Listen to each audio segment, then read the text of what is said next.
Hi,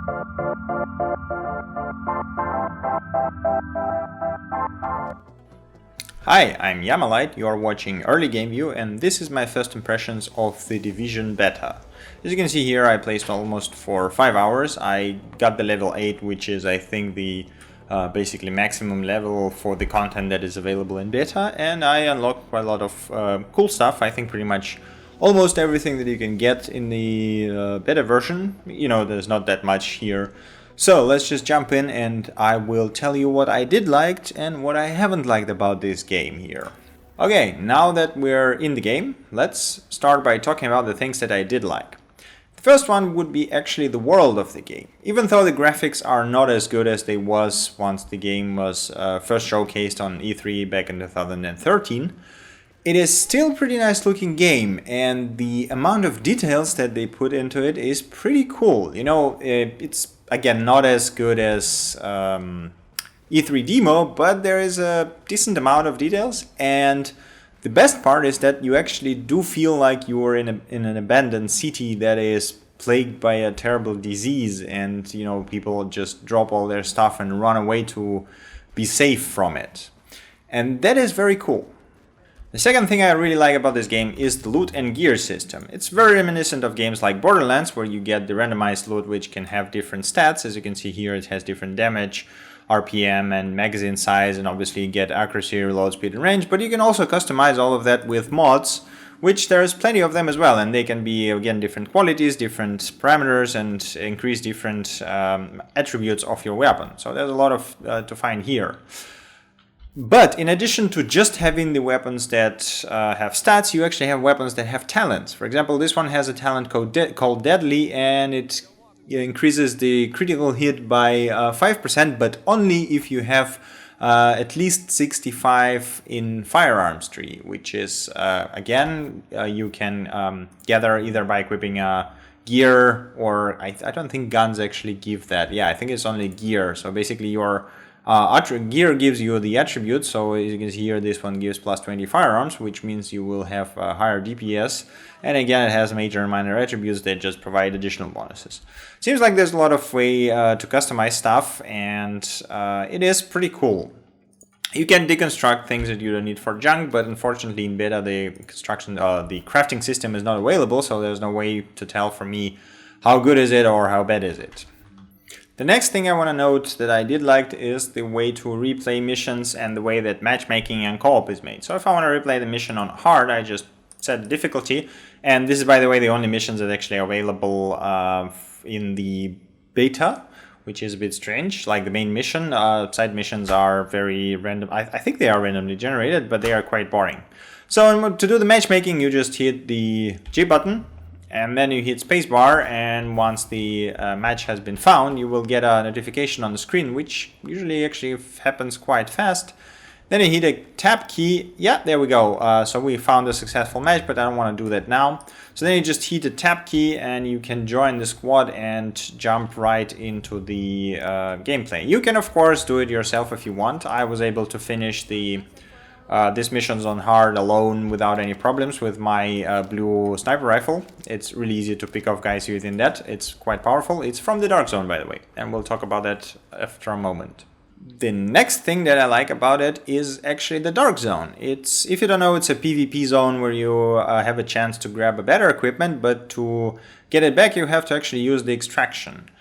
I thought I would hate it because, you know, you can get killed and your equipment could get grabbed by someone else, but I actually enjoyed it. Not only did I enjoy playing together with a group, which I had a lot of fun with my friends, but I also find it to be reasonably enjoyable alone. You know, it's, yes, of course, you will always have a chance to stumble upon the people who will just murder you and take all your stuff, but on the other hand, it's really cool when you get a random helping hand from a random guy who's just coming by you, like I did in the video that I'm showing you right now. I actually was able to extract the blue gear that I just randomly found lying around, I guess from someone killed, because you have a limited backpack that you can carry those Dark Zone items, so you have to be very careful about what you pick up, and it ends up in a way that basically some of the items are just lying around if you don't have teammates who can pick them up. It was surprisingly nice, but on the other hand, it does suffer from the same problem as the main game, and this is something that I will discuss in the next section.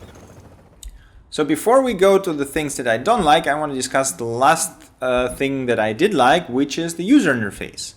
It sort of has this augmented reality feel to it, and I think it mixes very, very well with the urban architecture and, the fact that we are actually in an urban city. So this looks pretty cool, and all those 3D maps and the fact that you can see all those, buildings and rotated, and it looks so cool. But on the other hand, it's pretty informative, and it was very well made for the PC. I have like zero problems using the mouse with it. So I know that some people are complaining that for them some of those elements are not exactly working.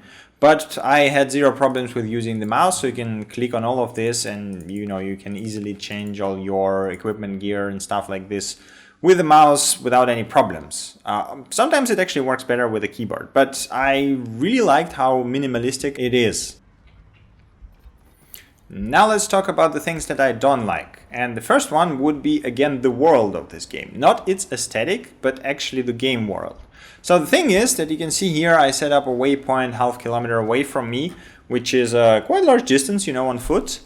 And the problem is the world is absolutely empty. Aside from those encounters that you get as a sort of mini side missions, there is so little enemies to fight with, it's kind of incredible. I can run for the whole 0.5 kilometers and find zero enemies. I can do this pulse kill, which would show me the enemies, but there are none to be found, aside from, again, those encounters that we can find on the map. So there I have 2 side missions, and then there's an encounter in the corner that I haven't beaten. If I go there, I will for sure find enemies. But all of that other map, there is such a little chance that I will meet anyone or get in any shootout or anything, that this is ridiculous. After some time, it even gets boring just walking around without having any enemies to shoot, essentially. It's like, I think this is a huge problem. Again, might be because this is beta, but this is one of the largest gripes I have with this game right now. The next problem that I have with this game is the enemy models. I'm not sure if that's just the beta or if the whole game will be like this, but all of those guys are black dudes in the hoods. Like, seriously, I'm not even joking here. So if you would look very carefully at the models of those guys, so I just killed one, look at this one, it's just recolored. And he has, instead of a gun, he has the baseball bat. That's it. Even the bosses in this game, like not all of them, but some of them do have those, look again, he has a backpack and that's it.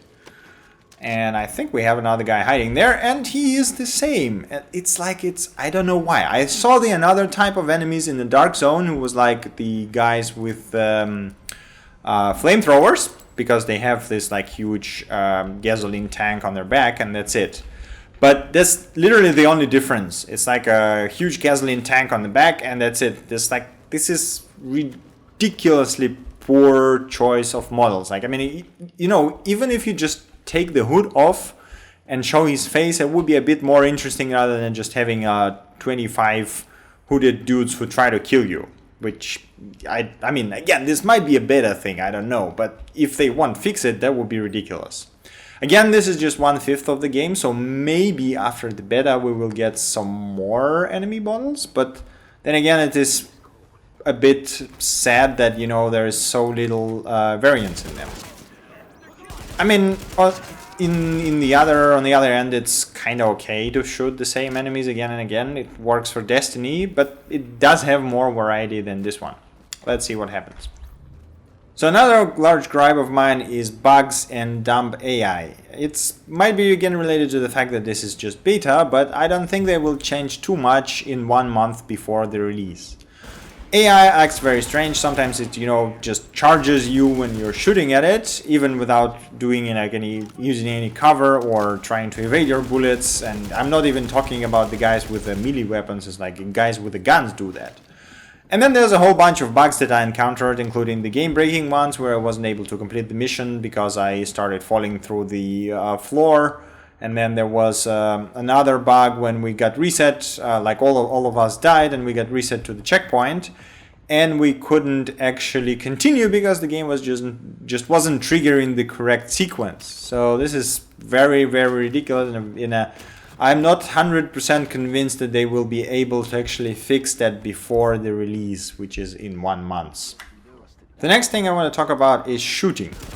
It is average at best, and very repetitive at most. It doesn't feel quite as good as, for example, Borderlands does, because Borderlands have all of those crazy effects and conditions, like, say, freezing bullets, lasers, and all that stuff. Here you have, yes, you have your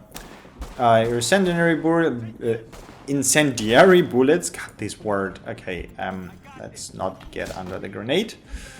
You have your incendiary bullets that set the guys on fire, and it's pretty amusing to use them, but that's about it. So you have incendiary, you have explosive, and that's it. That's all your variants in terms of having different types of bullets. Which is, a bit sad. I would expect more interesting stuff. I mean, we are talking about Tom Clancy universe that is supposed to be kind of realistic, at least a bit. I mean, we are talking about post-apocalyptic scenario, but I would want them to go a bit crazy and, get something interesting in game, not just plain explosive bullets, incendiary bullets, and all that kind of stuff. I mean, come on, make it something interesting. Give me some nice weapons that make a nice, I don't know, they feel nice to shoot. Most of those, like, shotguns are pretty cool. Rifles are nice. Sniper rifle just feels extremely overpowered. There's almost no kickback, so you can keep doing headshots one after another without any problems. And I actually found their sniper rifle to be one of the most powerful weapons in the game when you're playing with mouse and keyboard. I imagine with gamepad you cannot be as precise. But yeah, this is definitely something. I mean, this can be tweaked, and I think they will be tweaking it, but at the moment it just feels really plain, and we have a random encounter here, which is actually pretty cool. And the last gripe I have with this game is, surprisingly enough, with the Dark Zone. Even though I did enjoy my time playing Dark Zone with friends and alone, it does have quite a lot of problems, especially with the camping in areas like the extraction points and exits into the area. So there's been several moments when I actually just exited into the area and I got camped by 5 guys who had pretty advanced gear, and they just shot me down for no apparent reason, because I didn't have any resources or, any guns or anything they could actually steal. They were just shooting me in the face just because they could. And this is very annoying. I mean, they did get the rogue status, so people would start getting bounties if they killed them. But that actually didn't help, because they just kept camping me again and again and again and again. And there was like 2 groups on different checkpoints. There's only 2 checkpoints or entrances available in the beta, and I couldn't enter through any of them before some other group appeared from the back and murdered them. And, it might happen so that the other group never comes, and then you won't be able to even enter the Dark Zone. I think there's like the quite major design flaw here. Okay, this is basically all the major gripes and major things that I did like about the game. If I were to describe it in general, I would say that this is very much Destiny in New York setting. I mean, if you like Destiny, or if you ever thought that, man, I wish I had Destiny on PC, then this is your basically Destiny with a bit of a different setting. I'd say it's pretty enjoyable if you are not looking for something very deep and very complicated. Okay, that guy is friendly. There they are. Okay, no matter. Yeah, so if you're not looking for something deep and complicated, and you're not looking for super advanced graphics and super RPG elements and everything, you just want to shoot things with your friends, that game will probably work pretty nice. Is it worth €60 or $60? I am not 100% convinced, actually. So I would say that 30, that would be a perfect price for it. 60, well, that is something that maybe is a bit too much, at least at the moment. Maybe the release version will be better than this, but we'll see. Thank you for watching, and as always, I see you next time. Bye!